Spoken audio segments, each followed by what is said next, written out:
Le 4 avril 2018, 9 heures du matin, dans la salle d'audience du tribunal de commerce de Rennes, un juge prononce trois mots: liquidation judiciaire. Trois mots. 63 ans d'histoire s'effondrent. À son apogée, le groupe Doux était une légende bretonne. 15 000 salariés, 1,350 milliard de chiffre d'affaires, 130 pays approvisionnés. Chaque année, 180 millions de poulets abattus dans le Finistère, congelés ou chargés sur des porte-conteneurs et expédiés vers Riyad, Doha, Dubaï. Le père Dodu souriait depuis les écrans de télévision dans chaque foyer français. Pendant 15 ans, Bruxelles a versé plus d'1 milliard d'euros de subventions à une seule famille. 1 milliard, l'équivalent du budget annuel d'une région entière. Puis Bruxelles a cessé de payer. 6 ans plus tard, l'Empire n'existait plus. Comment un groupe qui avait survécu à la grippe aviaire, aux crises financières mondiales, aux tempêtes sociales, s'est-il effondré dès que les subventions ont disparu? Et si 1 milliard d'euros n'a pas suffi à bâtir des fondations solides, sur quoi reposait vraiment cet empire? L'empire du poulet, l'ascension et la chute du groupe Doux, Châteaulin, Finistère, 1955 à 2018. Dans le Finistère des années 50, la pauvreté n'avait pas besoin d'être expliquée. Elle se lisait sur les mains des hommes, crevassée par le sel et le vent de l'Atlantique. Elle se lisait dans les assiettes, souvent creuses, après une journée au champ. La guerre avait laissé la Bretagne exsangue. Les fils étaient à mort, les fermes à l'abandon, et Paris regardait ailleurs. Pour un paysan breton de cette époque, l'horizon se résumait à trois options: la mer, l'exode vers les usines du Nord, ou rester sur une terre qui ne nourrissait plus personne. C'est dans ce Finistère-là que le père de Marcel, l'ouvrier dont nous allons suivre la vie, est né et a vieilli sans jamais quitter son canton. Un homme de peu de mots, les épaules courbées par des décennies de labeur, qui regardait ses fils avec une seule conviction: il fallait trouver mieux. Quand une rumeur a commencé à circuler dans les villages autour de Châteaulin, qu'un certain Pierre Doux ouvrait un abattoir et cherchait des bras, le père de Marcel a été l'un des premiers à se présenter à la grille. Pas par enthousiasme, par nécessité. Travailler pour Doux, dans le Finistère des années 60, ce n'était pas un choix parmi d'autres. C'était le choix. Pierre Doux n'était pas un industriel sorti d'une grande école. C'était un commerçant de volailles de Nantes, fils de la France rurale, qui avait commencé à vendre des poulets en 1933 sur les marchés de Loire-Atlantique. Un homme pragmatique, sans vision romantique de l'agriculture, mais avec une intuition rare. Après la guerre, l'Europe allait manger. Et manger beaucoup, il fallait être prêt. En 1955, il quitte Nantes et s'installe à Port-Launay, en bordure de l'Aulne, à quelques kilomètres de Châteaulin. Il y ouvre le premier abattoir du groupe, une bâtisse fonctionnelle, sans ornement, construite pour une seule chose: transformer des volailles vivantes en produits vendables le plus vite possible. L'esthétique n'intéressait pas Pierre Doux. Le rendement, oui. La Bretagne de cette époque était un terrain idéal. La main-d'œuvre était abondante, peu exigeante et désespérément en manque d'employeurs. Les terres agricoles permettaient l'élevage intensif à coût réduit. Et surtout, les ports bretons ouvraient directement sur l'Atlantique.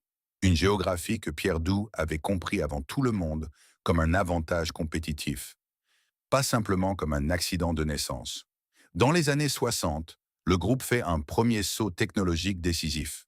Doux adopte un système d'hybridation aviaire, des croisements génétiques entre différentes souches de poulets développés en collaboration avec l'Institut de sélection animale. L'objectif n'est pas de produire un poulet meilleur. L'objectif est de produire un poulet plus rapide, un animal qui grossit en 30 jours, consomme moins de nourriture par kilo de viande produit et tient la congélation sans perdre sa texture. La science au service de la vitesse. La biologie transformée en logistique. C'est à cette époque que l'abattoir de Châteaulin commence à ressembler à ce qu'il deviendra: une machine.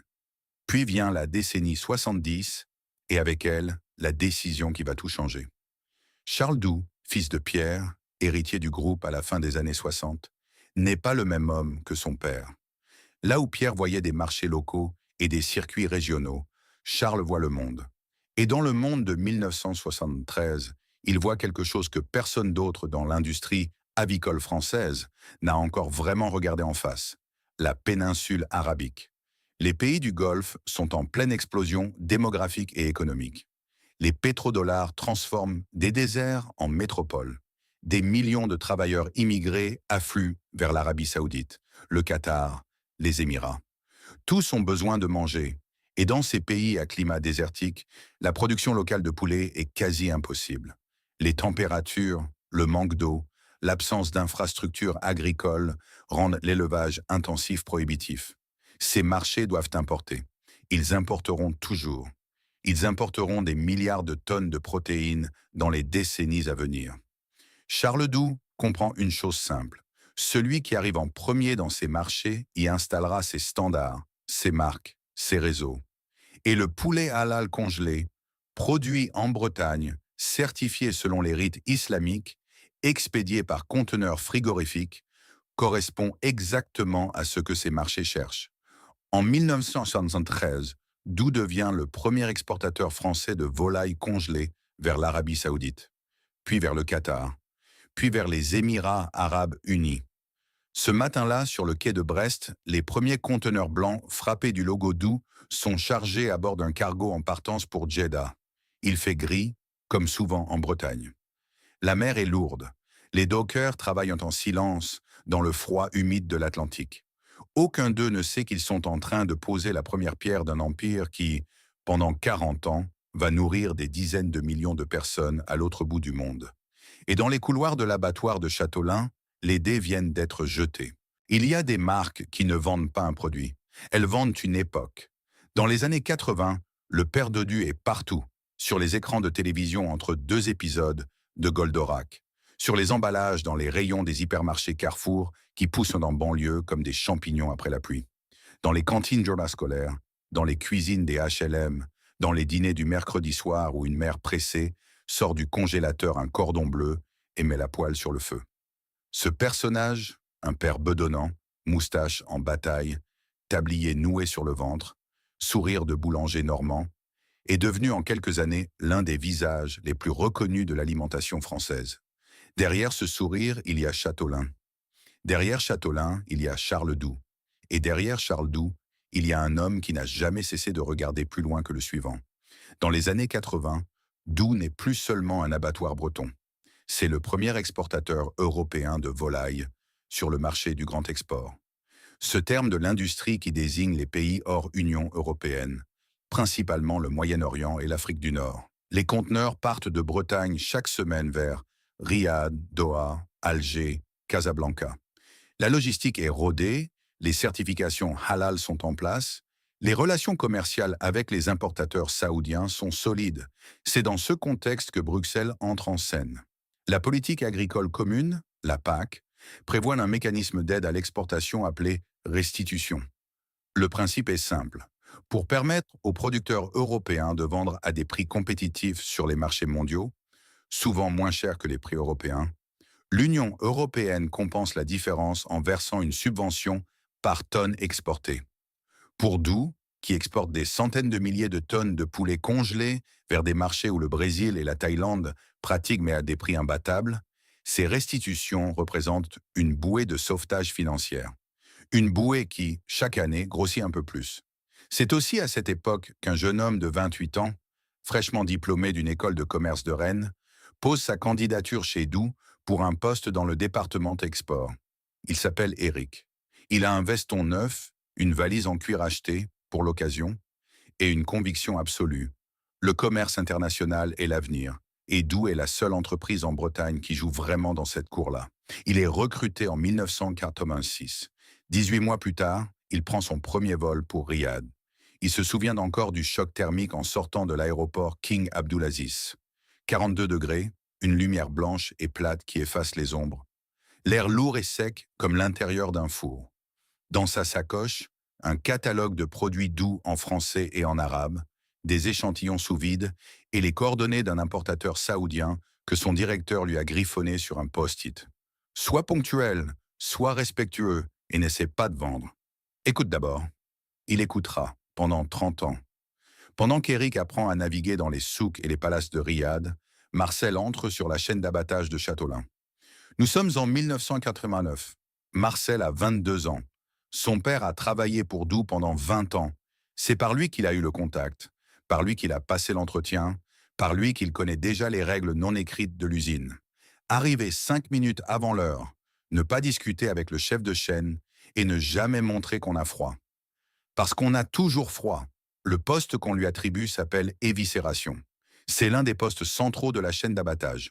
Retirer les organes internes des carcasses de poulet qui défilent sur le convoyeur à une cadence imposée par la machine. Debout, les mains dans les carcasses, à 7 degrés, 8 heures par jour, 5 jours par semaine, 46 semaines par an. Le salaire, le SMIC. Soit en 1989, environ 5 000 francs nets par mois. Marcel ne se plaint pas. Dans le Finistère de 1989, avoir un CDI chez Doux, c'est avoir de la chance. Son père le lui a dit, ses collègues le lui confirment. Et quelque part, il le croit, parce que l'alternative, c'est le chômage, ou partir à Brest, ou partir à Paris. Et Marcel ne veut pas partir. Il restera. En 1990, Charles Doux réalise l'acquisition qui va transformer le groupe pour toujours. Le groupe Gouillot-March, géant de l'agroalimentaire breton, membre du giron Paribas, met en vente sa division volaille. La marque s'appelle Père Dodu. Elle est née dans les années 60. Elle a révolutionné le marché français avec ses produits élaborés. Le cordon bleu de dinde, le rôti de dinde, les escalopes d'œil panées, et elle s'est imposée comme la référence du rayon frais dans tous les hypermarchés français. Charles Doux prend une participation majoritaire en octobre 1990. L'acquisition totale sera finalisée en 1998 avec le rachat de Sopra, l'autre actionnaire. Mais dès 1990, le signal est clair. Doux ne veut plus être seulement le roi du grand export. Il veut être le roi du poulet français, tout court. La stratégie est désormais double. D'un côté, les conteneurs qui partent vers le Golfe, le moteur historique, celui qui fait tourner les abattoirs à plein régime. De l'autre, les linéaires des supermarchés français, le père Dodu qui sourit depuis les rayons surgelés, qui rassure les ménagères, qui fait vendre. Deux marchés, deux logiques, un seul groupe pour les piloter. Thomas, un éleveur du Finistère, signe son premier contrat d'intégration avec Doux en 1992. Il a 34 ans, 2 bâtiments d'élevage construits sur les terres familiales héritées de son père, et un emprunt de 400 000 francs contracté auprès du Crédit Agricole pour rénover les installations selon les normes exigées par le groupe. Le contrat est clair. Thomas produit des poulets selon le cahier des charges Doux, densité d'élevage, alimentation fournie par les usines Doux, calendrier d'abattage fixé par Doux. Doux achète sa production. Doux fixe le prix. Thomas accepte. Tout le monde accepte. À cette époque, avoir Doux comme client exclusif, c'est avoir la certitude d'un débouché garanti pour les 20 ans à venir. C'est ce que le conseiller du Crédit Agricole lui a dit. C'est ce que le représentant du groupe lui a confirmé en lui tendant le stylo. Ce que personne ne lui a dit, c'est ce que signifie exclusif quand les rapports de force changent. En 1998, le groupe Doux rachète Francosul, le premier producteur de volailles du Brésil. Présent dans 4 États, avec 5 abattoirs et une capacité de production colossale. Charles Doux annonce fièrement que c'est l'avenir du groupe. Produire au Brésil, où le coût de revient d'un poulet est 36% inférieur à la France, et exporter depuis le Brésil directement vers les marchés du Moyen-Orient. La salle applaudit. Les chiffres sont séduisants. La logique semble imparable. Mais dans les couloirs de l'abattoir de Châteaulin, personne n'applaudit. Marcel n'a pas été invité à la conférence de presse. Thomas non plus. Ils ne savent pas encore que la décision qui vient d'être prise à 3000 km de là, dans un bureau climatisé de Sao Paulo, va finir par les broyer l'un et l'autre. Pour l'instant, les machines tournent, les conteneurs partent, le père Dodu sourit depuis les écrans. Et l'Empire est à son zénith. En 2005, le groupe Doux emploie 15 000 personnes. 15 000. Dans une région où les usines ferment depuis 20 ans, où les jeunes partent vers les métropoles, où l'agriculture intensive a déjà dévoré des milliers d'exploitations familiales, ce chiffre a valeur de forteresse. 15 000 salariés directs, sans compter les 800 éleveurs intégrés, les transporteurs, les fournisseurs d'emballage, les prestataires logistiques. Une ville entière fait vivre son économie dans l'orbite de ce groupe. Le chiffre d'affaires dépasse 1,350 milliard d'euros. Les exportations atteignent 130 pays sur 5 continents. Chaque année, Les abattoirs du groupe traitent 180 millions de volailles. Les usines produisent 450 000 tonnes de produits, poulets entiers congelés, découpes, cordons bleus, nuggets, rôtis de dinde, escalopes panées sous la marque Père Dodu. 25 sites de production en France, au Brésil, en Allemagne, en Espagne, en Suisse, 14 couvoirs, 12 usines d'aliments, 4 usines de transformation, et au cœur de tout cela, Châteaulin. L'abattoir principal tourne 20 heures sur 24, 3 équipes en rotation, 510 000 volailles abattues par jour. Les camions arrivent toutes les 20 minutes depuis les élevages du Finistère, des Côtes-d'Armor, du Morbihan. Les conteneurs repartent en toutes les heures vers le port de Brest. La chaîne ne s'arrête jamais, ou presque. S'arrêter, c'est perdre de l'argent. Et perdre de l'argent n'est pas dans le vocabulaire de Charles Doux. Marcel a maintenant 38 ans, 16 ans de chaîne d'abattage. Il est arrivé en 1989 au poste d'éviscération. Il y est toujours. Pas parce qu'il n'a pas essayé d'évoluer. Il a demandé 2 fois une mutation vers le service de conditionnement, où la température est légèrement moins basse et les gestes un peu moins répétitifs. Les 2 fois, sa demande est restée sans réponse écrite. La réponse orale du chef de chaîne avait été la même. On a besoin de toi ici. 16 ans à 7 degrés. 16 ans à vider des carcasses à la cadence imposée par le convoyeur. 16 ans au SMIC. En 2005, 1 500 € net par mois. Une augmentation de 11 € depuis 2003, après que Doux a décidé de ne plus rémunérer les temps de pause. Ce qui représentait 2h30 de travail supplémentaire par semaine, sans compensation. Il ne s'est pas mis en grève. Beaucoup de ses collègues non plus. Pas parce qu'ils ne savaient pas que c'était injuste, mais parce que dans une région où le chômage dépasse 10% et où Doux est le premier employeur privé du Finistère, faire grève ressemble à jouer à la roulette russe avec son propre avenir. Sa main droite tremble légèrement le matin, depuis quelques mois. Il n'en a parlé à personne. À Riyad, Eric est désormais directeur export pour le Moyen-Orient. En 20 ans, il a bâti un réseau de relations commerciales que peu d'entreprises françaises peuvent égaler dans cette région. Il connaît les importateurs saoudiens par leur prénom, leur famille, leurs préférences. Il sait qu'un contrat au Moyen-Orient ne se signe pas dans un bureau. Il se construit autour d'un thé à la menthe, dans un salon feutré, après 30 minutes de conversation sur la famille et la météo. Il sait que la confiance, ici, vaut plus que le prix au kilo. Et la confiance, Doux en a accumulé des réserves considérables. Dans les années 2000, le groupe est le premier fournisseur de poulet halal congelé en Arabie Saoudite. Les grands importateurs, dont le groupe Al-Munajem, qui deviendra plus tard un acteur clé de cette histoire, achètent des dizaines de milliers de tonnes par an. Le poulet Doux est certifié halal, calibré selon les standards du marché local, expédié dans des délais maîtrisés et vendu à un prix que Bruxelles rend possible grâce aux restitutions. Éric le sait mieux que quiconque. Sans les subventions européennes, le poulet breton ne peut pas concurrencer le poulet brésilien sur ce marché. L'écart de coût de production est trop important, mais c'est une réalité qu'on n'évoque jamais dans les réunions commerciales.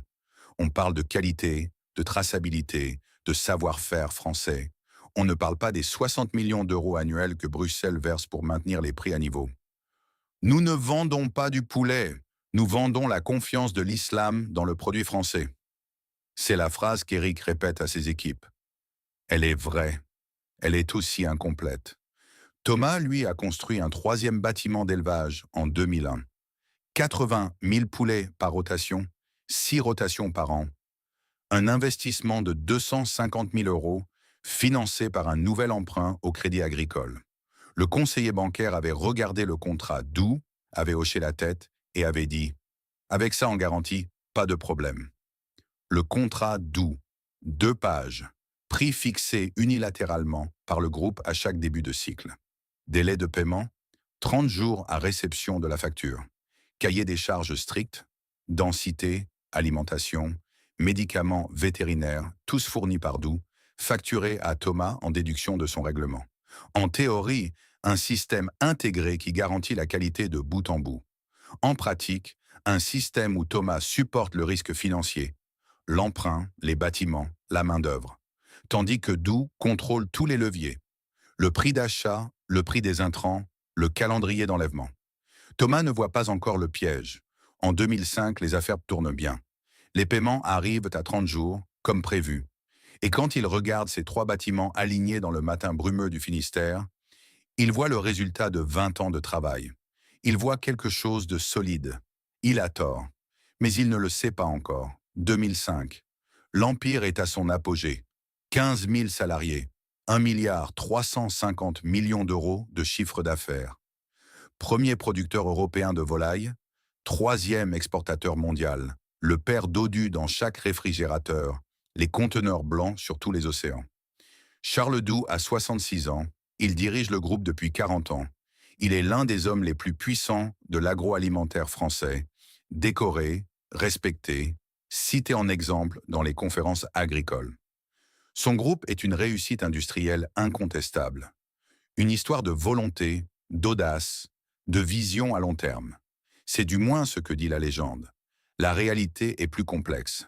Sous les chiffres brillants de 2005, 3 failles courent silencieusement, comme des lézards dans un mur porteur qu'on a peint trop souvent pour éviter de les voir. La première, une dépendance aux subventions européennes qui n'a jamais été ni reconnue ni corrigée. La deuxième, un empire brésilien qui commence à coûter beaucoup plus cher que prévu. La troisième, une main-d'œuvre épuisée, des éleveurs étranglés et un modèle social qui tient par la peur autant que par la loyauté. Les machines tournent, les chiffres sont beaux. Et dans les abattoirs de Châteaulin, à 7 degrés, dans l'odeur du métal froid et du sang tiède, Marcel vide des carcasses depuis 16 ans sans que personne ne lui ait jamais dit merci. L'Empire a un visage. Il s'appelle Père Dodu. Il sourit. Il existe, dans le monde de l'agroalimentaire européen, une catégorie de vérité que tout le monde connaît et que personne ne prononce à voix haute dans les salles de réunion. Pas parce qu'elles sont fausses, précisément parce qu'elles sont vraies. La vérité numéro 1 chez Doux est celle-ci. Sans les restitutions européennes, le modèle ne tient pas. Pas à moitié, pas avec des ajustements. Il ne tient pas du tout. Le mécanisme est simple à comprendre, difficile à admettre. La politique agricole commune prévoit que l'Union européenne verse aux exportateurs de produits agricoles une compensation financière lorsqu'ils vendent à des prix inférieurs au prix du marché européen. Pour le poulet congelé destiné au Moyen-Orient, cette compensation, les restitutions, représente entre 200 et 300 euros par tonne exportée. Doux exporte des centaines de milliers de tonnes chaque année. Le calcul est vite fait. Entre octobre 2007 et octobre 2008, 63 millions d'euros de restitutions versées au groupe. En 2010-2011, 60 millions d'euros. En 2012, l'année du dépôt de bilan, 55 millions d'euros versés jusqu'au dernier trimestre, jusqu'à ce que Bruxelles ferme le robinet. Sur 15 ans, plus d'1 milliard d'euros. 1 milliard d'euros prélevés sur les contributions des citoyens européens, versés à une entreprise familiale privée, pour lui permettre de vendre du poulet breton moins cher que le poulet brésilien sur les marchés de Riyad et de Dubaï. Doux est, pendant toute cette période, le premier bénéficiaire français des aides agricoles européennes à l'exportation, toutes filières confondues, devant les céréaliers, devant les viticulteurs, devant tout le monde. Ce chiffre ne figure dans aucune publicité du groupe. Il ne figure dans aucun discours de Charles Doux lors des conférences agricoles où il est applaudi debout. Il est pourtant la clé de voûte de tout l'édifice. Éric le sait. Pas de manière abstraite, de manière très concrète, chiffrée, hebdomadaire. Chaque fois qu'il prépare une offre commerciale pour un client saoudien, le prix qu'il propose intègre, de manière invisible, les restitutions européennes. Sans elles, le prix au kilo grimpe de 30 à 40%. Le client saoudien se tourne vers le Brésil. Le contrat est perdu. Nous vendons la confiance de l'islam dans le produit français. C'est ce qu'il dit à ses équipes.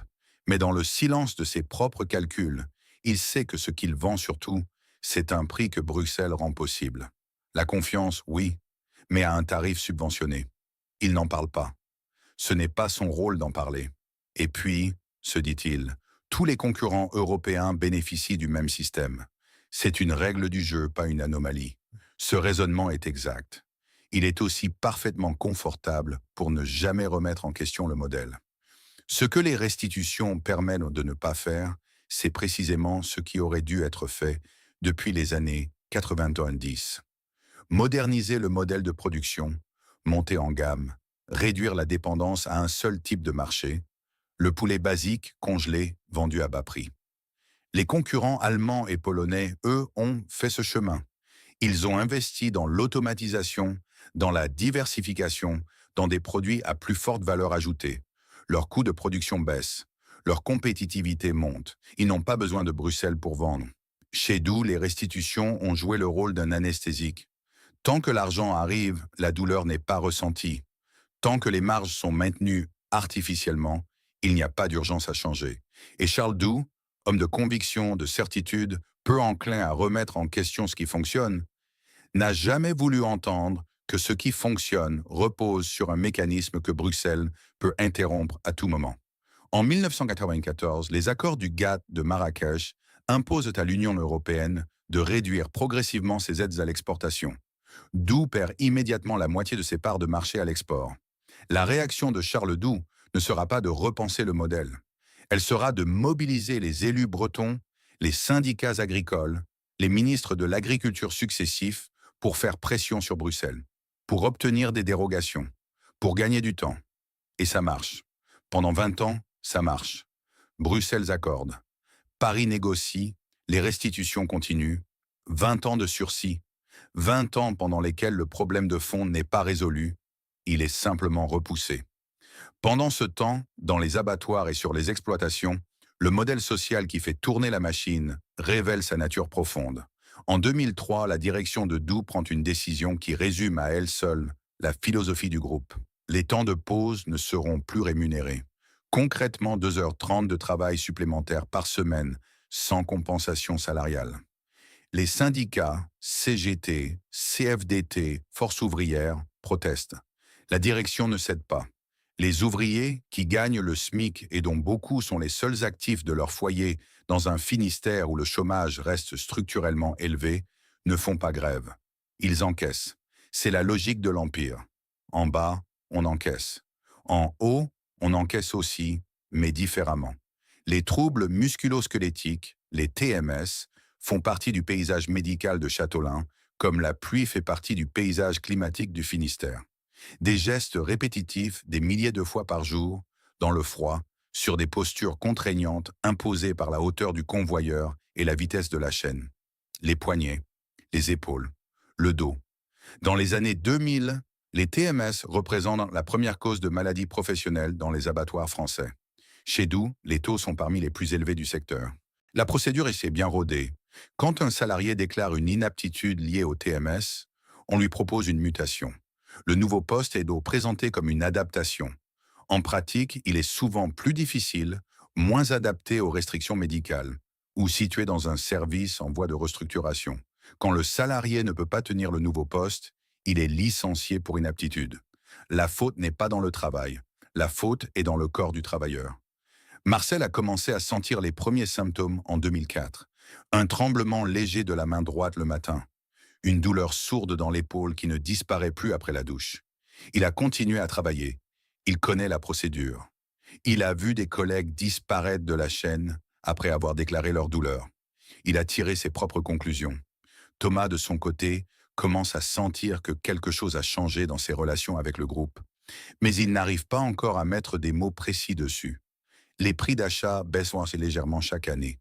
Pas de manière spectaculaire, quelques centimes par kilo, présentés comme une adaptation aux conditions du marché mondial. Mais quelques centimes par kilo, multipliés par 80 000 poulets par rotation et 6 rotations par an, ça représente plusieurs milliers d'euros de revenus en moins. Et dans le même temps, les prix des intrants, l'alimentation animale fournie par les usines Doux, les médicaments vétérinaires, les poussins, n'ont pas baissé, ils ont légèrement augmenté. Les taux se resserrent, imperceptiblement, régulièrement. En 2006, les délais de paiement passeront de 30 jours à 45 jours.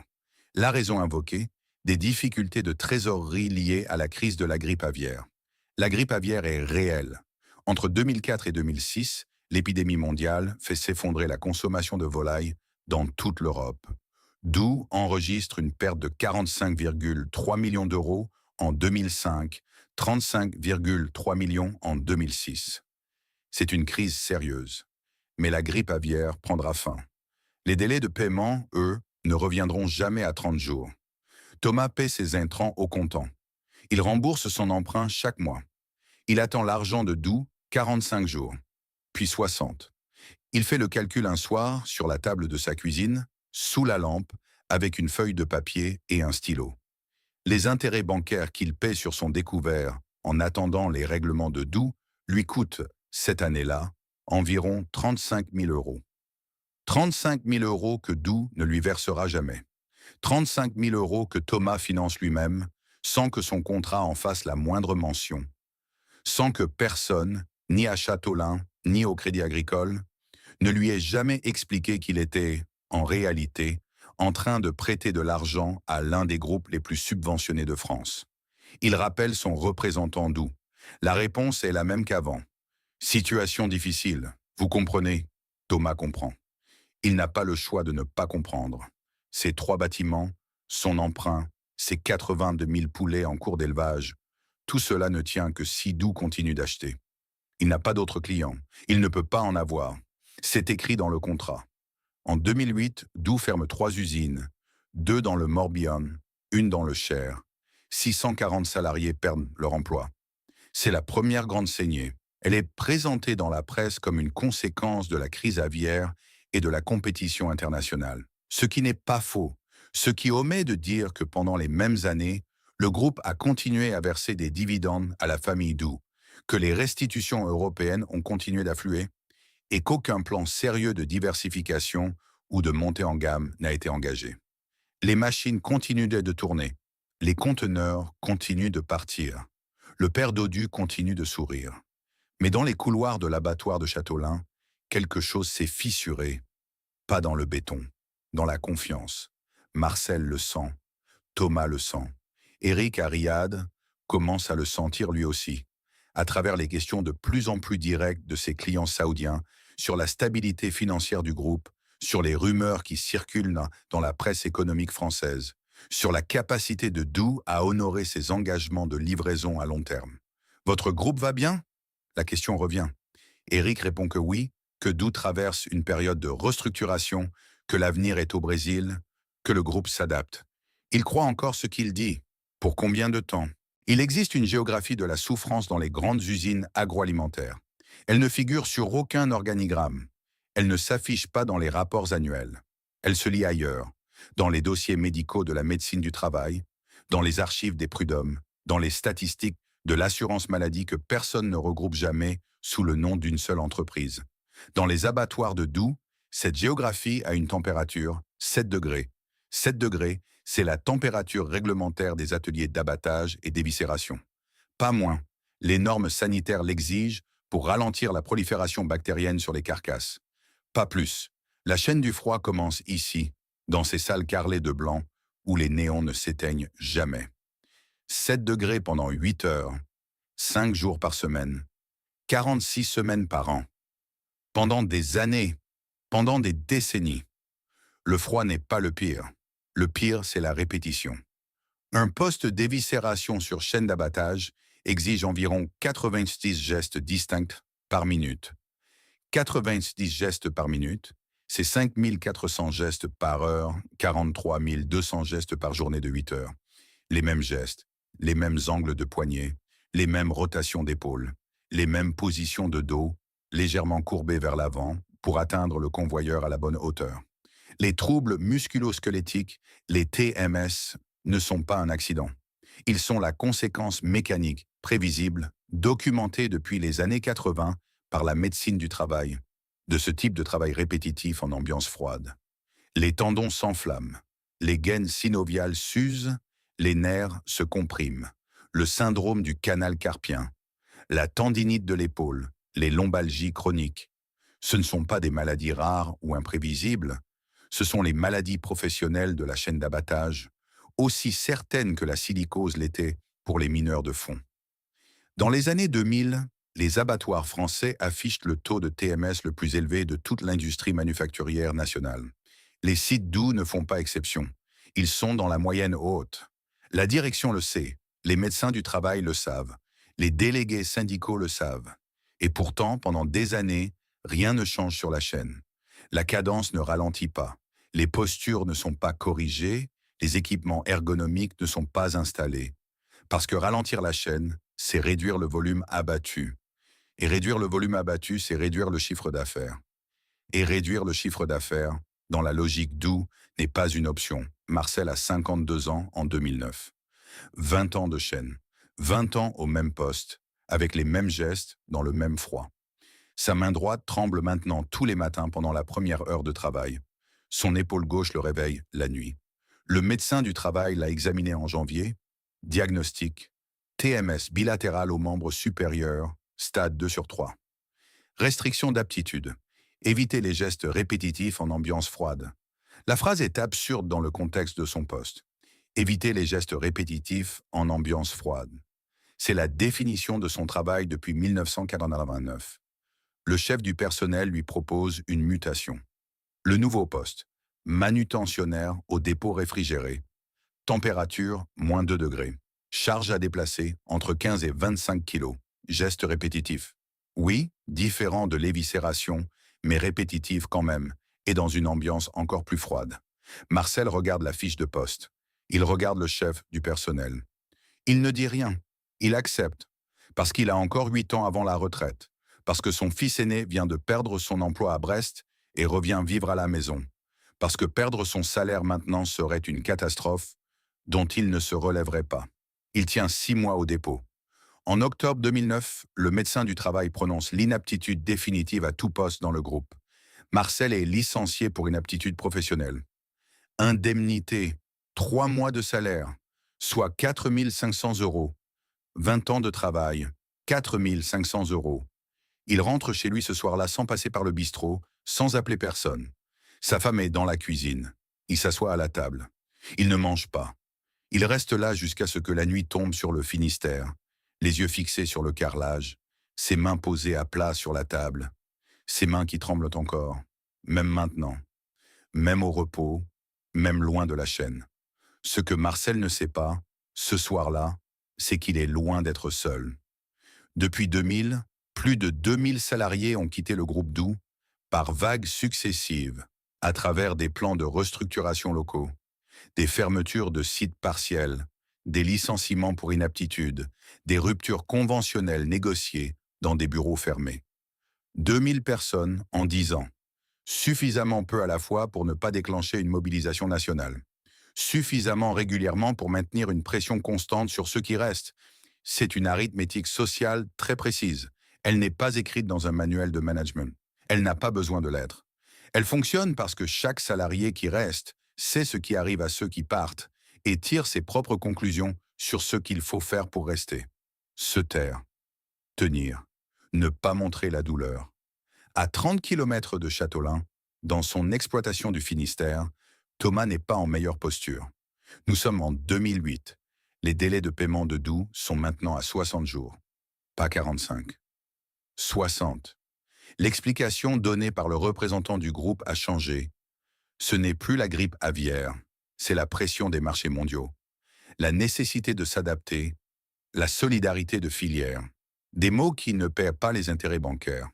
Thomas fait ses comptes une fois par trimestre, toujours sur la même feuille de papier, toujours sous la même lampe. Cette année, l'écart entre ce qu'il devrait recevoir à 30 jours et ce qu'il reçoit à 60 jours lui coûte 52 000 € d'intérêt sur découvert.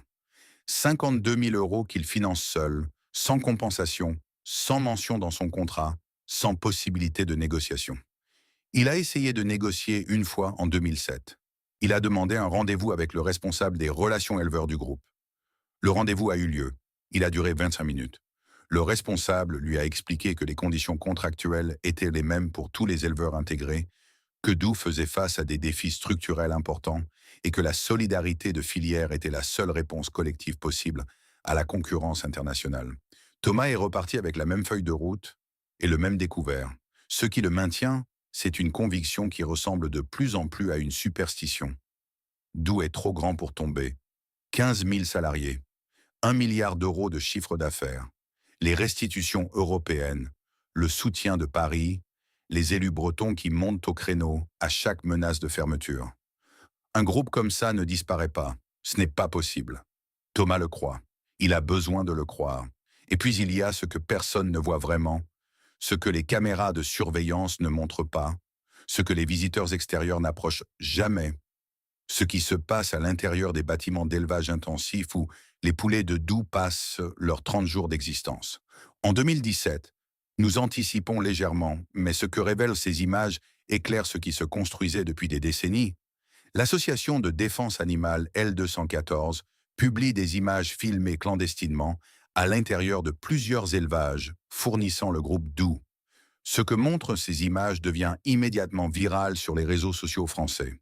Des animaux entassés à des densités extrêmes, des poulets incapables de se déplacer sous leur propre poids après quelques semaines de croissance accélérée, des conditions sanitaires que le grand public découvre avec une stupéfaction mêlée d'écœurement. Ces images ne révèlent pas une exception. Elles révèlent un standard industriel. Le standard de l'élevage intensif à bas coût que Doux a contribué à imposer en Bretagne depuis les années 60. Un standard rendu possible par les subventions européennes, maintenu par la pression sur les éleveurs et dissimulé derrière le sourire du père Dodu. Pour Terrena, la coopérative agricole qui est alors le principal actionnaire du groupe Doux depuis la restructuration de 2012. Ces images sont la goutte qui fait déborder un vase déjà plein. La réputation, les pertes financières chroniques, les restructurations à répétition. Trop, il faut trouver une sortie. Mais nous n'en sommes pas encore là. En 2009, Marcel regarde ses mains posées sur la table de sa cuisine. En 2009, Thomas regarde ses 3 bâtiments dans le brouillard du matin et espère que Doux tiendra. En 2009, Eric rentre de Riyad avec un carnet de commandes solide et une inquiétude qui grandit à chaque trimestre de résultats. Et à Châteaulin, dans l'abattoir qui ne dort jamais, la chaîne tourne. Les carcasses défilent, les mains travaillant dans le froid. Des mains que personne ne voit, des vies que personne ne compte, des douleurs que personne n'additionne. L'empire brille de l'extérieur. À l'intérieur, il est déjà en train de se consumer. En 1998, quand Charles Doux annonce le rachat de Francosul, le premier producteur de volailles du Brésil, les manchettes des journaux agricoles bretons sont unanimement enthousiastes. Doux s'offre le Brésil. Le géant breton conquiert l'Amérique du Sud. Une acquisition historique pour la filière avicole française. L'enthousiasme est compréhensible. Sur le papier, la logique est parfaite. Le Brésil produit du poulet à un coût 36% inférieur à la France. Le climat, la surface agricole disponible, le coût de la main-d'œuvre, le prix des céréales. Tout conspire à rendre la production avicole brésilienne structurellement moins chère que la production européenne. En achetant Francosul, 5 abattoirs, des dizaines de milliers de salariés, une capacité de production colossale dans les États du Rio Grande do Sul et du Paraná, Doux se dote d'un outil de production low cost, à même de concurrencer les opérateurs brésiliens sur leur propre terrain et d'alimenter les marchés du Moyen-Orient à des prix imbattables. C'est du moins ce que dit le plan stratégique. La réalité brésilienne va s'avérer d'une toute autre nature. Le premier problème est politique. Le Brésil de Lula, élu en 2002, puis de Dilma Rousseff à partir de 2011, n'est pas le Brésil libéral des années 90. C'est un Brésil qui protège ses champions nationaux, qui subventionne ses exportateurs agricoles, qui utilise le réal comme instrument de politique commerciale. Les opérateurs brésiliens, JBS, Marfrig, BRF, sont des mastodontes qui reçoivent un soutien étatique massif et qui ont une ambition très claire. Conquérir les marchés mondiaux du poulet, y compris ceux que Doux considère comme son précaré depuis 30 ans. L'Arabie Saoudite, le Qatar, les Émirats. Le poulet brésilien arrive sur ces marchés à des prix que même les restitutions européennes ne permettent plus à Doux d'égaler. L'écart n'est plus de quelques centimes par kilo. Il est structurel, massif et ne se comblera pas. Le deuxième problème est financier. Francosul coûte à Doux plusieurs centaines de millions d'euros entre le prix d'acquisition, les investissements de mise aux normes et les développements de capacités engagées dans les premières années. Une partie de cette somme est financée par endettement. Et le Brésil, contrairement aux projections initiales, ne génère pas les flux de trésorerie attendus, parce que la concurrence locale est féroce, parce que les coûts de développement ont été sous-estimés et parce que le marché intérieur brésilien, que Doux espérait conquérir, est verrouillé par des acteurs locaux infiniment mieux implantés. En 2009, Doux tente une première sortie. Fransosul est vendu à Marfrig, l'un des grands opérateurs brésiliens, pour 23,6 millions d'euros. La somme est dérisoire au regard de ce qui a été investi. C'est une liquidation, pas une cession. Mais le pire est que la vente ne règle pas le problème. Les dettes contractées pour financer l'aventure brésilienne restent au bilan du groupe. 200 millions d'euros que Doux traîne comme un boulet, sans actifs correspondants pour les couvrir. En mai 2012, une dernière tentative. Les actifs brésiliens restants sont confiés en gestion locative à JBS Fribois, le géant mondial de la viande, dans le cadre d'un contrat de 10 ans. Doux touche un loyer. Mais la dette de 200 millions d'euros, elle, reste. Elle ne partira pas avec les actifs. Elle reste inscrite dans les comptes du groupe, irréductible, comme une pierre attachée à la cheville d'un nageur en difficulté. Eric apprend le montant exact de la dette brésilienne en mai 2012, dans un email interne classifié confidentiel qu'il reçoit à 22 heures un soir, sur son ordinateur de bureau à Rennes. Il relit le chiffre 3 fois. 200 millions d'euros. Plus les dettes d'exploitation, plus les découverts bancaires, plus les arriérés fournisseurs. Le total consolidé dépasse 300 millions. Certaines sources internes évoquent 430 millions. Il ferme son ordinateur. Il reste dans son bureau vide pendant 1 heure, dans le silence du bâtiment administratif de Châteaulin, à écouter le bruit sourd des camions frigorifiques qui manœuvrent dans la cour en contrebas. La chaîne tourne, les camions arrivent, les conteneurs partent. Et pendant ce temps, dans les tableurs Excel d'un département financier que peu de gens ont le droit de consulter, le groupe Doux est en train de se noyer. Le lendemain matin, Eric appelle son contact principal chez Almunagem à Riyad. « Comment allez-vous ?»« Très bien. Et vous, votre groupe se porte bien ?»« Nous traversons une période de transition. » Un silence de 3 secondes sur la ligne. Son interlocuteur saoudien a des informations. Il lit la presse économique française. Il sait ce que période de transition signifie dans la bouche d'un directeur commercial dont le groupe vient de recevoir un email confidentiel à 22 heures. « Je comprends. Nous restons fidèles à nos partenariats. » Eric raccroche. Il ne sait pas encore si c'est une promesse ou un avertissement. Il y a, dans l'histoire du groupe Doux, un moment qui dépasse la mauvaise gestion, qui dépasse l'aveuglement stratégique, qui dépasse même l'exploitation sociale documentée dans les ateliers de Châteaulin. Un moment où le groupe cesse d'être la victime d'une mondialisation impitoyable et devient l'auteur conscient d'une fraude organisée. Ce moment couvre les années 2010 à 2012. Le mécanisme est le suivant. Les restitutions européennes versées à Doux sont calculées sur la base du poids des volailles exportées. Plus le poids déclaré est élevé, plus la subvention perçue est importante. Entre 2010 et 2012, le groupe Doux procède à l'injection systématique d'eau dans les carcasses de poulet avant leur pesée officielle. L'eau augmente le poids. Le poids augmente la subvention. La subvention compense une partie des pertes. Ce n'est pas une erreur de procédure. Ce n'est pas une pratique isolée dans un seul abattoir. C'est un système organisé, répété, connu à plusieurs niveaux de la hiérarchie.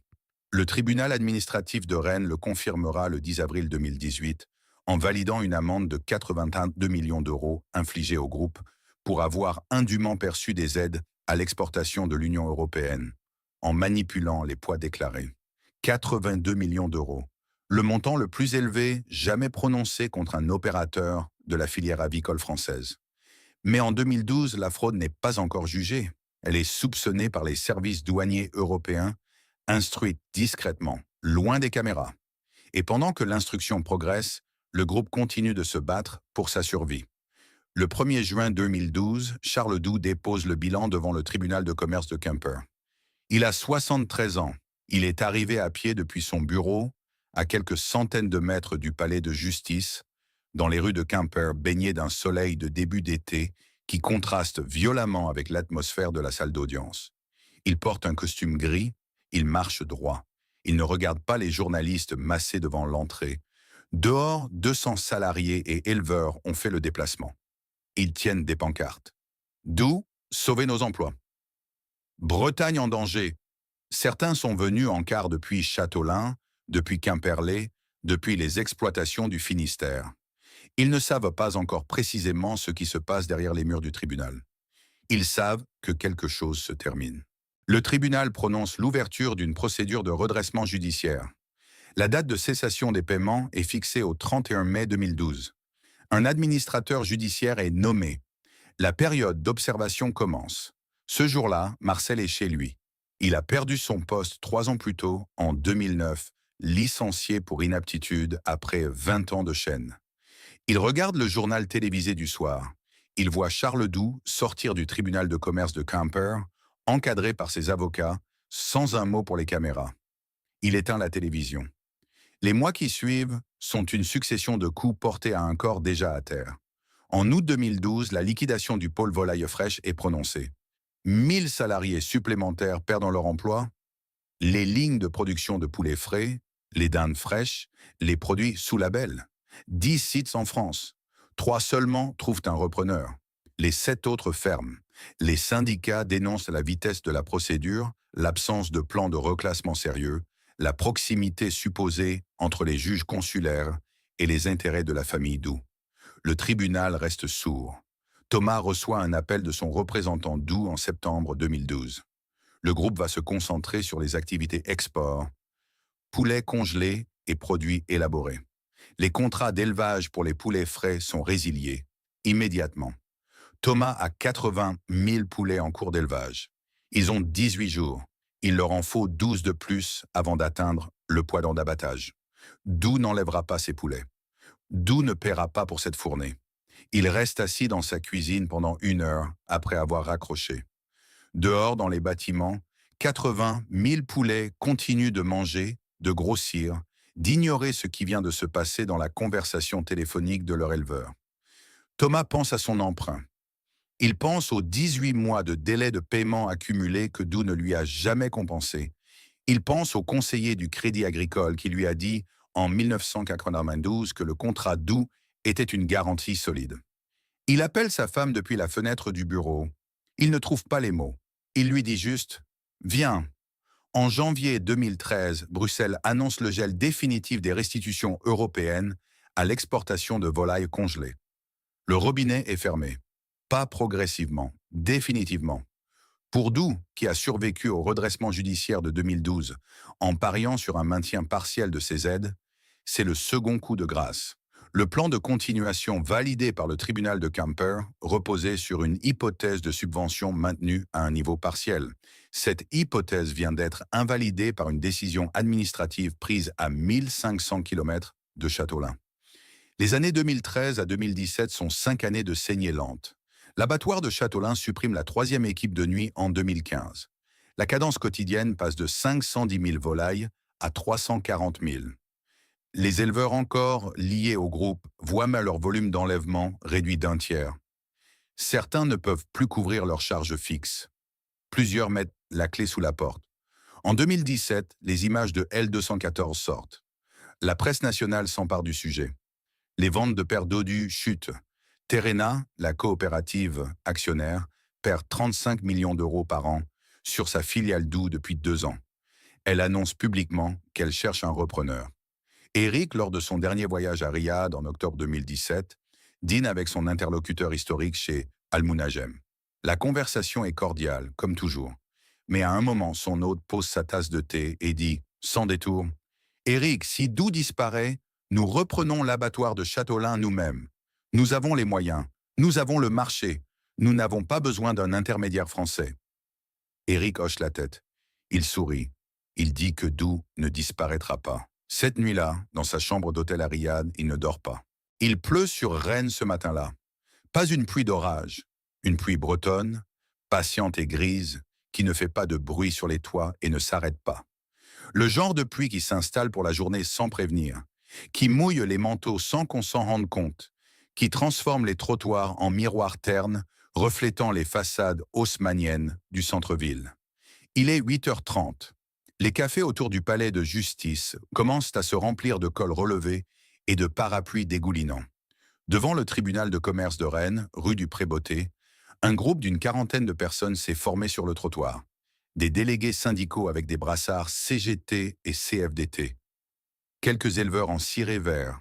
Des journalistes avec des caméras sous des housses plastiques. Et des salariés. Ceux qui travaillent encore pour le groupe. Ceux qui ont survécu aux vagues de 2012 et 2015. Ceux qui sont venus en car depuis Châteaulin ce matin, à 6 heures, pour savoir. Ils sont beaucoup moins nombreux qu'en 2012. 6 ans d'épuisement, de restructuration, de faux espoirs et de plans sociaux ont eu raison des énergies. En 2012, ils étaient 200 devant le tribunal de Quimper. Ce matin, ils sont 40. Ce n'est pas de l'indifférence, c'est de la fatigue. À l'intérieur du bâtiment, dans le couloir qui mène à la salle d'audience, Éric attend assis sur un banc en bois. Il a pris le TGV depuis Paris à 6 heures du matin. Il porte son manteau bleu marine, le même qu'il emporte à Riyad depuis 10 ans. Il a les mains croisées sur les genoux et il regarde le sol carrelé devant lui sans le voir vraiment. Il sait ce qui va se passer. Al-Munajem l'a appelé la semaine précédente. Discret comme toujours, mais explicite. Si le tribunal valide l'offre du consortium, Éric a un poste chez France Poultry, la nouvelle structure qui reprendra l'abattoir de Châteaulin. Même travail, même marché, même trajet Rennes-Riyad. Mais sous pavillon saoudien, pas français. Il a dit qu'il réfléchissait. Il n'avait pas besoin de réfléchir. Il a 59 ans. Il n'a pas d'autre choix viable. Et il le sait. Dans la salle d'audience, 2 offres de reprise sont sur la table. La première est celle du consortium emmené par LDC, le groupe français, le Gaulois, accompagné du groupe saoudien Al-Munajem. Leur proposition: reprendre l'activité de poulet congelé export depuis l'abattoir de Châteaulin, les sites de produits élaborés de Quimper et de Plouray, et maintenir 912 emplois sur les 1187 que compte encore le groupe. Le prix payé pour les actifs est modeste. Les engagements sociaux, eux, sont chiffrés. La seconde est celle du groupe ukrainien MHRP, Mironivsky Liboproduct, premier producteur de volailles d'Ukraine, qui propose de reprendre les sites bretons tout en transférant progressivement une partie de la production vers l'Ukraine pour réduire les coûts. MHP s'engage à investir 150 millions d'euros, mais conditionne cette offre à des aides publiques de l'ordre de 70 millions d'euros de l'État français et de la région Bretagne. Le tribunal a étudié les 2 dossiers pendant des semaines. Ce matin, il rend sa décision. À 9h45, le président du tribunal prend la parole. Liquidation judiciaire de l'ensemble des activités du groupe Doux. Validation de l'offre de reprise du consortium LDC Al-Munajem pour les actifs bretons. Prolongation des activités jusqu'au 31 mai 2018 pour permettre la transition. 912 emplois sauvés. 275 personnes sans repreneur. Dans la salle, un délégué syndical baisse la tête. Il avait compté. Il comptait depuis ce matin, depuis la semaine dernière, depuis des mois. 912 sur 1187. 275 personnes qui vont recevoir une lettre, qui vont rentrer chez eux avec une boîte en carton contenant les objets personnels de leur bureau ou de leur vestiaire, qui vont devoir expliquer à leur famille. Dehors, sous la pluie bretonne, un des éleveurs présents sur le trottoir reçoit un SMS de son fils. C'est quoi le résultat? Il range son téléphone dans sa poche sans répondre. Il ne sait pas encore quoi dire. À 600 km de là, dans le Finistère, Marcel est chez lui. Il est 8h50 du matin. Il a regardé les informations sur France 3 Bretagne depuis 7 heures. Une tasse de café refroidi devant lui sur la table de la cuisine. Sa femme est partie travailler à la caisse d'une grande surface de Châteaulin, l'un des 2 revenus du foyer, depuis que les indemnités de chômage de Marcel sont épuisées. Son fils vit toujours là, au premier étage. Il cherche du travail depuis 18 mois. La journaliste de France 3 parle devant le tribunal de commerce de Rennes. Elle dit liquidation judiciaire. Elle dit 912 emplois repris. Elle dit 275 sans solution. Marcel éteint la télévision. Il ne pleure pas. Il n'est pas en colère. Ou plutôt, la colère est là depuis si longtemps qu'elle a perdu sa chaleur, qu'elle s'est transformée en quelque chose de plus froid et de plus stable, quelque chose qui ressemble à une certitude plutôt qu'à une émotion. La certitude que les choses se sont passées exactement comme elles devaient se passer, que le résultat était écrit depuis longtemps, que lui, Marcel, 20 ans de chaîne, 4 500 € d'indemnité, les mains qui tremblent encore le matin, lui n'a jamais vraiment compté dans les équations qui ont conduit à cette journée. Il met son manteau, il sort dans le jardin, il s'assoit sur la vieille chaise en plastique blanc, décolorée par les hivers bretons, sous le cerisier qui n'a pas encore fleuri. Il reste là, dans la pluie fine, sans bouger, les mains à plat sur les genoux, immobile. À 30 kilomètres de Châteaulin, Thomas est dans sa cour. Il a reçu l'appel de son interlocuteur chez Yerbreich, la nouvelle structure créée par le consortium pour gérer l'amont de la filière, à 11 heures du matin. Le message est simple. Les éleveurs du Finistère liés au circuit export seront maintenus. Almunagem continuera d'acheter les poulets. La transition sera assurée. Thomas raccroche. Il reste debout au milieu de sa cour, entre ses 3 bâtiments d'élevage. Le premier construit par son père, le deuxième construit par lui en 1992 avec le premier emprunt, le troisième construit en 2001 avec le second. 30 ans de dettes, de travail, de poulets, de factures en retard, de nuits à faire des comptes sous la lampe. Il a survécu. Techniquement, à cet instant précis, il a survécu. Mais avec quel prix d'achat? Fixé par qui? Le représentant de Yerbreich a dit « On vous communiquera les conditions dans les prochaines semaines ». Les prochaines semaines. Thomas a encore 80 000 poulets en cours d'élevage. Il ne peut pas attendre les prochaines semaines pour savoir si l'équation financière est tenable. Il rentre dans la cuisine. Il sort sa feuille de calcul habituelle. Il pose son stylo sur le papier. Et il attend.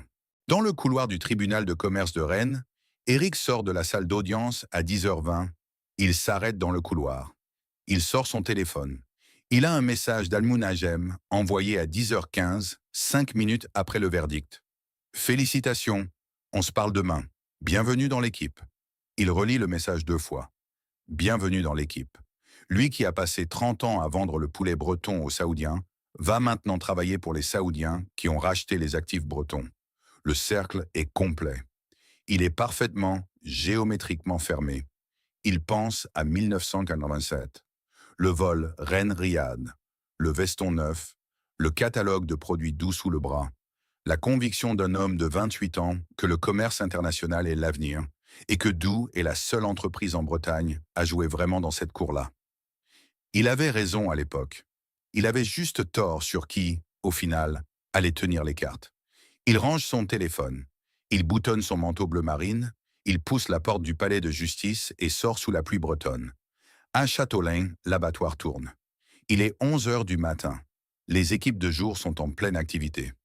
Le convoyeur défile à cadence normale. Les carcasses progressent sous les néons blancs. Les mains travaillent dans le froid. 7 degrés, comme toujours, comme depuis 1955, comme depuis que Pierre Doux a ouvert cette bâtisse en bordure de l'Aulne, et que des hommes et des femmes du Finistère ont commencé à y passer leur journée dans le bruit et le froid pour gagner le SMIC. Le verdict du tribunal n'a pas arrêté la chaîne. Rien n'arrête la chaîne. C'est l'une des lois fondamentales de ce lieu, une loi plus ancienne et plus stable que les procédures judiciaires, que les offres de reprise, que les liquidations et les restructurations. La chaîne tourne parce que des conteneurs attendent au port de Brest. Des conteneurs attendent parce que des commandes ont été passées à Riyad. Des commandes ont été passées à Riyad parce que des millions de personnes au Moyen-Orient mangent du poulet congelé produit en Bretagne depuis 40 ans. Cela continuera après Doux, sous un autre nom, avec un autre drapeau. 57 jours encore sous le nom Doux, puis France Poultry, puis peut-être autre chose. Les mains sur le convoyeur ne savent pas. Elles travaillent. C'est ce qu'elles font depuis toujours, à 7 degrés, dans le bruit sourd des machines, sans que personne ne les voie vraiment. Il y a une image que les caméras de télévision ne filmeront pas ce 4 avril 2018. Pas le tribunal, pas les syndicats sous la pluie, pas Éric dans le couloir avec son téléphone, pas Thomas dans sa cour avec sa feuille de calcul vide. L'image est celle-ci. Dans un jardin du Finistère, un homme de 61 ans est assis sur une chaise en plastique blanc sous un cerisier qui n'a pas encore fleuri. Il a les mains posées à plat sur les genoux. Il ne bouge pas. La pluie bretonne tombe sur lui doucement, sur ses épaules, sur ses mains. Ses mains qui ont fait 43 000 gestes par jour pendant 20 ans dans le froid d'un abattoir dont il ne verra plus jamais l'intérieur. Il ne pleure pas, il reste là, comme si s'asseoir sous cette pluie fine et froide, dans ce jardin silencieux, était la seule chose qui lui restait à faire. Comme si, après tout ce temps, après toutes ces années de chaîne et de silence et de douleur contenue, il avait enfin le droit de ne rien faire du tout. L'Empire est tombé, Marcel est toujours là. Dans les semaines qui suivent le 4 avril 2018, le groupe 12 cesse d'exister administrativement, par étapes successives, comme un corps qui continue de fonctionner quelques heures après que le cerveau a rendu les armes. Les camions circulent encore, les chaînes tournent encore, les poulets continuent d'être abattus à Châteaulin, conditionnés, chargés sur des porte-conteneurs en partance pour Jeddah. Mais le nom sur les documents de transport change progressivement. Doux disparaît, France Poultry apparaît. La transition est propre, efficace, presque invisible de l'extérieur. Ce qui ne disparaît pas aussi proprement, c'est ce que le groupe laisse derrière lui dans le tissu social du Finistère et de la Vendée. À Chantonnay, en Vendée, l'usine ferme sans repreneur. 145 salariés en CDI. Pas d'offre de reprise, pas de plan de reconversion immédiat, pas de bassin d'emploi industriel capable d'absorber en quelques mois une centaine d'ouvriers spécialisés dans la transformation de volailles. Le site est mis sous scellé. Les machines restent à l'intérieur. Les parkings se vident. Pour ces 145 personnes, il n'y a pas eu de tribunal de commerce qui a validé une offre de reprise. Il n'y a pas eu de consortium saoudien pour reprendre les actifs. Il y a eu une lettre recommandée, une convocation à un entretien préalable et un chèque. Les syndicats locaux parlent d'abandon. Ils ont raison. À 30 km de là, dans les pays de la Loire, le site de Bali, un couvoir, ferme également. Les fermes d'élevage qui lui étaient liées sont reprises en partie par Terena et LDC, dans le cadre de la nouvelle structure Yerbreij, mais dans des conditions que certains éleveurs décriront plus tard comme une reprise de façade. Les mêmes bâtiments, les mêmes dettes, mais des prix d'achat recalibrés à la baisse et des contrats à durée déterminée, là où il y avait des engagements à long terme. Le dossier de la fraude, lui, suit son propre calendrier. Le 10 avril 2018, 6 jours après la liquidation judiciaire, le tribunal administratif de Rennes confirme l'amende de 82 millions d'euros infligée au groupe pour avoir manipulé les poids de volaille exportés entre 2010 et 2012, percevant ainsi des restitutions européennes supérieures à ce à quoi il avait droit. 82 millions d'euros. Le chiffre est astronomique pour une filière agroalimentaire. C'est l'équivalent de 18 mois de restitution au niveau de 2012. C'est l'équivalent de 25 000 salaires au SMIC sur un an. Mais le groupe Doux est en liquidation judiciaire depuis 6 jours. Il n'a plus d'actifs significatifs. Il n'a plus de trésorerie. La question de savoir qui va réellement payer cette amende, si tant est qu'elle soit jamais recouvrée, reste entière. Les créanciers sont nombreux. Les actifs sont rares. La famille Doux dispose de patrimoine personnel dont la composition exacte n'est pas du domaine public. L'amende existe. Son recouvrement effectif est une autre histoire. Une histoire qui se règle dans des cabinets d'avocats et des procédures civiles que les caméras de télévision ne filment pas. Ce qui est certain, c'est que pendant 2 ans, entre 2010 et 2012, des employés du groupe Doux ont injecté de l'eau dans des carcasses de poulet pour toucher plus d'argent public. Pendant ces mêmes 2 années, Marcel recevait 1 500 € par mois. Thomas attendait ses paiements à 90 jours et les restitutions européennes, majorées par la fraude, continuaient d'affluer. Marcel, lui, n'a pas attendu le verdict du tribunal administratif pour tirer ses conclusions. En 2018, il a 61 ans. 9 ans se sont écoulés depuis son licenciement pour inaptitude. Dans ces 9 ans, il a cherché du travail pendant 3 ans.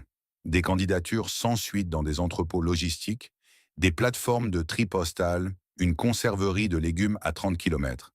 Trop vieux pour certains postes, pas assez qualifié sur le papier pour d'autres, et portant dans ses mains tremblantes la marque physique de 20 ans, passée dans le froid d'un abattoir, que les employeurs potentiels lisent comme un signal d'alarme médicale. Les indemnités de chômage se sont taries en 2012. Depuis lors, le foyer vit sur le salaire de sa femme, caissière dans une grande surface, et sur des aides sociales dont il n'aurait jamais imaginé, à 30 ans, avoir besoin un jour. Son fils aîné a finalement trouvé un emploi à Brest en 2016, intérimaire dans une usine de conditionnement alimentaire, aux mêmes conditions que celles que son père avait fui sans le savoir. Sa fille est à Paris depuis 2015. Elle ne reviendra pas. J'ai travaillé 20 ans pour eux. 20 ans dans le froid. Ils m'ont donné 3 mois de salaire et ils sont partis. Ce n'est pas de l'amertume dans sa voix quand il dit ça. C'est quelque chose de plus calme, de plus définitif. Le constat d'un homme qui a compris trop tard et trop clairement ce que valait sa place dans l'équation. Thomas, lui, a survécu. Il faut dire le mot clairement. Il a survécu. Pas prospéré. Pas été indemnisé pour les années de délai de paiement abusif, pour les intérêts bancaires qu'il a couverts de sa poche, pour la décennie des taux financiers silencieux. Il a survécu au sens le plus littéral. Il est encore éleveur, ses bâtiments sont encore debout, il a encore un contrat. Le contrat est avec France Poultry, Almunagem. Les prix d'achat sont inférieurs de 15% à ceux de Doux en fin de période. Les délais de paiement sont revenus à 30 jours, ce qui, paradoxalement, est une amélioration par rapport aux dernières années Doux. Le cahier des charges a changé, les poulets doivent être légèrement plus lourds, les normes halal sont vérifiées plus rigoureusement, les calendriers d'enlèvement sont fixés par une équipe basée à Riyad, pas à Châteaulin. Thomas travaille maintenant pour le Moyen-Orient de manière beaucoup plus directe qu'il ne l'a jamais fait. Ce n'est plus un directeur commercial breton qui sert d'intermédiaire entre lui et le client final. C'est Almunagem directement qui décide du prix, du volume, du calendrier. La chaîne est plus courte. Elle est aussi plus froide. Avant, Doux nous traitait mal, mais Doux était breton. On parlait la même langue. On se disputait en breton, si je puis dire. Maintenant, les décisions viennent de Riyad. Personne ne se dispute. On exécute. Il n'a pas quitté. Il ne quittera pas. Il a 62 ans et 3 bâtiments d'élevage qu'il ne peut pas vendre à un prix qui couvrirait ses dettes. Il continuera. En mai 2019, un an après la reprise, l'abattoir de Châteaulin abat 340 000 poulets par jour sous le nom France Poultry. 495 salariés. 95% de la production partent à l'export vers le Moyen-Orient. Le logo sur les camions est bleu, pas rouge. Le nom sur les contrats de travail a changé. Mais la chaîne tourne dans les mêmes ateliers carrelés de blanc, à la même température, avec les mêmes gestes. La Bretagne fournit toujours 40% de la production nationale de volaille. 50% du poulet consommé en France est désormais importé. D'Allemagne, de Pologne, du Brésil, d'Ukraine. Le marché que Doux prétendait conquérir pour la France a été perdu. Pas à cause d'une catastrophe naturelle, pas à cause d'une guerre commerciale imprévue, à cause d'un modèle qui n'a jamais été conçu pour être autonome, seulement pour être subventionné. Ce que l'histoire du groupe Doux révèle, en regardant en arrière avec la clarté que donne la distance, n'est pas une simple histoire d'échec industriel. C'est quelque chose de plus précis, de plus instructif et de plus inconfortable. La première leçon est celle de la dépendance confondue avec la force. Pendant 20 ans, les restitutions européennes ont permis à Doux de ne pas faire ce qu'il aurait dû faire. Investir dans l'automatisation, diversifier les marchés, monter en gamme, construire une compétitivité réelle indépendante des aides publiques. L'argent public a été perçu non pas comme un soutien transitoire à une transformation nécessaire, mais comme une composante permanente du modèle économique. Quand Bruxelles a fermé le robinet, il n'y avait rien derrière. Pas de plan B, pas de compétitivité latente prête à émerger, juste un vide. 1 milliard d'euros en 15 ans n'a pas construit un groupe capable de survivre sans ce milliard. Il a acheté du temps, et ce temps n'a pas été utilisé. La deuxième leçon est celle du pouvoir sans contre-pouvoir. Charles Doux a dirigé son groupe pendant 40 ans avec une autorité que rien, ni personne, n'a jamais sérieusement contesté de l'intérieur. Pas de conseil d'administration indépendant avec un pouvoir réel. Pas de mécanisme de contrôle interne capable de dire non. Pas de culture d'entreprise qui aurait permis à un directeur financier, à un responsable juridique, à un délégué syndical d'alerter publiquement sur les dérives. Dans ce vide de contre-pouvoir, la fraude sur les poids de volaille a pu s'organiser, durer 2 ans, impliquer plusieurs niveaux hiérarchiques et n'être détecté que de l'extérieur, par les services douaniers européens, pas par les organes de gouvernance interne. Dans ce même vide, les conditions de travail se sont dégradées sans que personne en haut de la chaîne ne soit jamais tenu d'en répondre devant une instance indépendante. Dans ce même vide, les éleveurs ont été étranglés financièrement pendant des années sans recours effectif. La concentration du pouvoir n'est pas une garantie d'efficacité, c'est une garantie d'impunité. Et l'impunité, à terme, produit des décisions que la réalité finit toujours par sanctionner. La troisième leçon est la plus simple et la plus dure. Dans toutes les crises industrielles, dans tous les effondrements de grands groupes, il y a une constante que l'histoire répète avec une régularité décourageante. Ceux qui ont le moins de pouvoir paient le prix de ceux qui en ont le plus. Marcel a travaillé 20 ans dans le froid pour une entreprise qui recevait 1 milliard d'euros de fonds publics. Son salaire n'a jamais dépassé le SMIC. Ses demandes de mutation ont été ignorées. Sa maladie professionnelle a été utilisée comme prétexte pour le licencier. Ses indemnités de départ représentaient 3 mois de salaire après 2 décennies de travail. Thomas a financé de sa poche les besoins de trésorerie d'un groupe qui présentait des bilans déficitaires tout en maintenant ses distributions aux actionnaires. Il n'a jamais reçu de compensation pour les dizaines de milliers d'euros d'intérêts bancaires qu'il a couverts au fil des années. Son contrat d'exclusivité lui interdisait d'aller vendre sa production ailleurs. Il était captif. Il le savait. Il n'avait pas le choix.